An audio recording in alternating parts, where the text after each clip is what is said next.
तो अब हम आपके लिए हाउसफुल 5 फिल्म का रिव्यू करने वाले हैं, जिसके बाद आपको ये समझ में आएगा कि आपको ये फिल्म देखनी चाहिए या नहीं देखनी चाहिए, आपको इस फिल्म पर अपने पैसे खर्च करने चाहिए या नहीं करने चाहिए।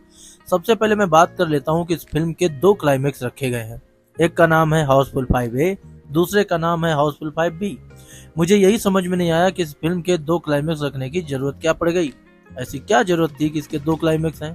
क्या जनता के अंदर केवल बज़ बनाने के लिए, एक्साइटमेंट बढ़ाने के लिए रखे गए हैं? दूसरा सबसे बड़ा मेरा सवाल है शुरुआत में ही कि इस फिल्म में कुछ स्टार कास्ट बेफिजूल की भर दी गई है, जिनकी उस पूरी फिल्म में कोई जरूरत ही नहीं थी। एक फिल्म में दूसरा किलर है, वो अपने पार्टनर के साथ किलिंग करता है।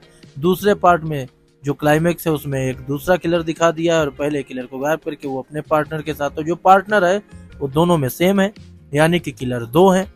और यही इस फिल्म का सबसे जो है एंटीक रखा गया है कि भाई इस फिल्म, लेकिन फिर भी जो पहले की फिल्मों की सीरीज है उस फिल्म में ये थोड़ी फिल्म, ये 5वां जो आया है इंस्टॉलमेंट इस फिल्म का हाउसफुल 5, ये फीका पड़ता है। और आज हम आपको सबसे सच्चा रिव्यू देने वाले हैं और हम बात करेंगे सबसे चर्चित कॉमेडी फ्रेंचाइजी की 5वीं कड़ी की, यानी हाउसफुल 5 की। यह फिल्म 6 जून 2025 को सिनेमा घरों में रिलीज हुई है और इसमें अक्षय कुमार, रितेश देशमुख, अभिषेक बच्चन जैसे दिग्गज सितारों के साथ साथ जैकलीन फर्नांडिस, सोनम बाजवा, नरगिस फाकरी, संजय दत्त, जैकी श्रॉफ और नाना पाटेकर जैसे शानदार कलाकार शामिल हैं। वहीं अभिषेक बच्चन भी हैं, फरदीन खान भी हैं, श्रेयस तलपड़े भी है, जॉनी लीवर भी है, तो और उसके बाद आखिरी पास्ता यानी कि चंकी पांडे भी हैं। तो ये सारे लोग इस स्टार कास्ट में हैं। और डायरेक्टर तरुण मनसुखानी और प्रोड्यूसर साजिद नाडियावाला ने इस बार एक अनोखा प्रयोग भी किया, जो मैंने आपको बताया कि हाउसफुल 5A, हाउसफुल 5B दोनों में क्लाइमेक्स अलग अलग है। कुछ खास अंतर नहीं, मैंने दोनों पार्ट देखे हैं, दोनों क्लाइमेक्स देखे हैं, कोई अंतर नहीं है, केवल किलर बदल दिया गया है और कोई अंतर दोनों में नहीं है। क्या यह हंसी का धमाका है या फिर निराशा का सबब है, ये आपको हम आगे बताने वाले हैं। तो इस विश्लेषण को आप गहराई से समझिएगा। सबसे पहले बात करते हैं कहानी की। हाउसफुल 5 की कहानी एक लग्जरी क्रूज शिप पर सेट पर है, जिसका नाम है एई, जो कि एक इन जोन है और इसके मालिक रंजीन डोबरियाल यानी रंजीत से जुड़ा है। रंजीत एक अरबपति है जो अपने 100वें जन्मदिन के जश्न के दौरान अचानक हार्ट अटैक से मर जाते हैं। लेकिन सबसे बड़ी बात कि इस फिल्म में रंजीत कहीं से भी अपने उम्र के 100वें पड़ाव पे नहीं दिखते हैं, उनकी उम्र 100 की तो नहीं लगती। उनकी वसीयत के मुताबिक उनकी 69 बिलियन पाउंड की दौलत उनके पहले बेटे जॉली को मिलनी है। लेकिन ट्विस्ट तब आता है जब 3 लोग, अक्षय कुमार, रितेश देशमुख और अभिषेक बच्चन, खुद को जॉली बताकर क्रूज पर दावा ठोकते हैं।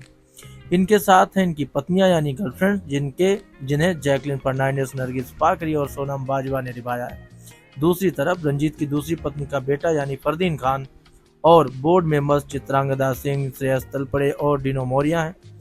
इस दौलत को हथियाने की जुगत में है। और हाँ, एक मास्टर किलर भी क्रूज पर घूम रहा है, जो मर्डर मिस्ट्री का तड़का लगाता है।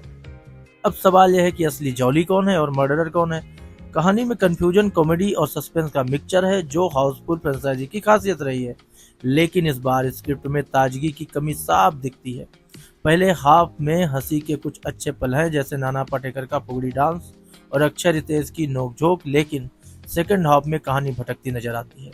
2 अलग अलग क्लाइमेक्स का आइडिया इनोवेटिव है, लेकिन दोनों ही एंडिंग्स में वो दम नहीं दिखता जो मर्डर मिस्ट्री को यादगार बना सके, यानी क्लाइमेक्स फीका है। कुल मिलाकर कहानी पुराने हाउसफुल फिल्मों की तरह ही अराजक और ओवर द टॉप है, लेकिन नयापन न होने से ये थोड़ा थका हुआ लगता है। इसे मैं 5 में से 3 स्टार्स दे सकता हूँ। अब बात करते हैं अभिनय की। अक्षय कुमार एक बार फिर फिल्म में लीडिंग मैन है और अपनी कॉमेडी टाइमिंग के दर्शकों को हंसाने में कामयाब रहते हैं, चाहे वो बंदरों से उलझना हो या पुरानी हाउसफुल फिल्मों के रिफरेंस के साथ मजाक करना। अक्षय अपने किरदार में जान डालते हैं। रितेश देशमुख भी अपनी चिर परिचित शरारती अंदाज में छाए रहते हैं। उनकी एनर्जी और टाइमिंग फिल्म को कई जगह संभालती है। अभिषेक बच्चन इस बार एक बार सरप्राइज पैकेज में हैं, लेकिन उनकी एक्टिंग पिछली बार की तरह ही फीकी दिखती है। उनका किरदार जलभूषण कॉमेडी और सस्पेंस दोनों को बैलेंस करता है, लेकिन वो मजा नहीं दे पाता। नाना पाटेकर का किरदार दगडू सर एक मराठी टच के साथ आता है और उनका फुगड़ी डांस सोशल मीडिया पर पहले ही वायरल हो चुका है। उनकी कॉमिक एनर्जी फिल्म का हाईलाइट है। संजय दत्त और जैकी श्रॉफ यानी बीड़ू और बाबा छोटे रोल्स में है, लेकिन खलनायक ट्यून के साथ उनका नाम स्वैपिंग सीन हल्का फुल्का मजा देता है। लेकिन जॉनी लीवर जैसे दिग्गज कॉमेडियन को ज्यादा स्क्रीन टाइम न मिलना ये थोड़ा सा निराश करता है, उनसे और काम लिया जा सकता था। जहां तक फीमेल लीड की बात है, जैकलिन फर्नांडिस, नरगिस फाकरी और सोनम बाजवा अपने ग्लैमरस अवतार में नजर आती हैं, लेकिन उनके किरदारों को ज्यादा गहराई नहीं दी गई। सौंदर्या शर्मा का किरदार भी थोड़ा सा ठीक ठाक है और थोड़ा सा बहुत अच्छा तो नहीं है। और सबसे बड़ी मुझे थोड़ा इस फिल्म में कमी लगी है, इस फिल्म में फीमेल कास्ट को जिस तरह से पेश किया गया है वो थोड़ा सा मुझे अच्छा नहीं लगा। चित्रांगदा सिंह का रोल बोर्ड मेंबर और वर्जन बी में संभावित किलर के तौर पर ठीक ठाक है। कुछ मिलाकर एक्टिंग में अक्षय, रितेश, अभिषेक और नाना पाटेकर छा जाते हैं, लेकिन बाकी कलाकारों को स्क्रिप्ट ज्यादा मौका नहीं देती। अभिनय को मैं 5 में से 3 स्टार ही दे पाऊंगा। डायरेक्टर तरुण मनसुखानी ने दोस्ताना जैसी हिट फिल्म दी है, लेकिन हाउसफुल 5 में उनकी पकड़ कमजोर दिखती है। फिल्म का setup luxury cruise, murder mystery और कॉमेडी रोमांचक है, लेकिन इसके साथ साथ कुछ जगहों पर मजा बिल्कुल नहीं आता है। राइटिंग की बात करें तो साजिद नाडियावाला और तरुण मनसुखानी की स्क्रिप्ट में हास्य पुराना और दोहराव वाला लगता है। डबल मीनिंग से जोक्स, बॉडी पार्ट्स पर क्रूड ह्यूमर और महिलाओं का ऑब्जेक्टिफिकेशन इस फिल्म को फैमिली एंटरटेनमेंट होने से थोड़ा रोक देता है।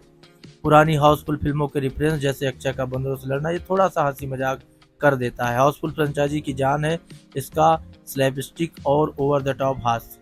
हाउसफुल 5 में भी आपको ये सब मिलेगा। अक्षय का बंदरों से भिड़ना, रितेश का अटपटा अंदाज और नाना पाटेकर का फुगड़ी डांस ये थोड़ा सा आपको रोचक करेंगे।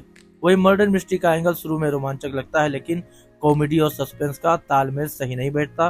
फिल्म में इतने सारे किरदार हैं कि कई बार लगता है कि स्क्रिप्ट भूल गई कि किसे क्या करना है। ये इसका थोड़ा माइनस पॉइंट है। अब बात तकनीकी पहलू की करते हैं। फिल्म की शूटिंग यूनाइटेड किंगडम से शुरू होकर स्पेन, नॉर्मडी और प्लायमाउथ तक एक लग्जरी क्रूज पर 40 दिनों तक चलती है। सिनेमेटोग्राफी क्रूज की भव्यता को अच्छे से कैप्चर करती है और सेट डिजाइन ग्लैमरस लगता है, लेकिन सीजीआई खासकर बंदरों और तोते के सीन्स में काफी खराब है, जो फिल्म को सस्ता दिखाता है। म्यूजिक की बात करो तो लाल परी को छोड़कर बाकी गाने भूलने लायक है। बैकग्राउंड स्कोर भी औसत है, जो फिल्म के मूड को खास सपोर्ट नहीं करता। एडिटिंग में भी कमी है। 2 घंटे 45 मिनट की फिल्म को और कसकर छोटा किया जा सकता था। सीबीएफसी ने कुछ बोल्ड सीन्स और डायलॉग्स को यूए सर्टिफिकेट के लिए काटा, लेकिन फिर भी फिल्म में क्रूड कंटेंट काफी हैं। तकनीकी पहलुओं को मैं 5 में से 2 स्टार देना चाहूंगा। तो दोस्तों, हाउसफुल 5 आखिरकार कैसी है? यह फिल्म हाउसफुल फ्रेंचाइजी की पुरानी शैली को फॉलो करती है। लाउड, अराजक और स्लैपस्टिक कॉमेडी। अक्षय कुमार, रितेश देशमुख ये सारे कलाकार हैं, लेकिन स्क्रिप्ट में ताजगी की कमी है। क्रूड और डबल मीनिंग जोक्स हैं और कमजोर एग्जीक्यूशन इसे निराश करता है। यह फिल्म शायद उन दर्शकों को पसंद आए जो बिना दिमाग लगाए लाउड कॉमेडी एंजॉय करते हैं, लेकिन अगर आप सूक्ष्म हास्य या मजबूत कहानी की उम्मीद कर रहे हैं तो ये आपके लिए नहीं है। और यही मेरा आज का रिव्यू है हाउसफुल 5 का। तो अगर आप देखना चाहते हैं तो आप जा सकते हैं, लेकिन सोच समझ कर जाइए। आपको फिल्म कैसी लगेगी ये आप पर निर्भर करता है, लेकिन मैं इस फिल्म को अगर 5 स्टार में से स्टार देना पड़े तो मैं इसको 3 स्टार ही दे पाऊंगा। मिलते हैं एक और मूवी रिव्यू के साथ, तब तक आप जुड़े रहें मेरे साथ।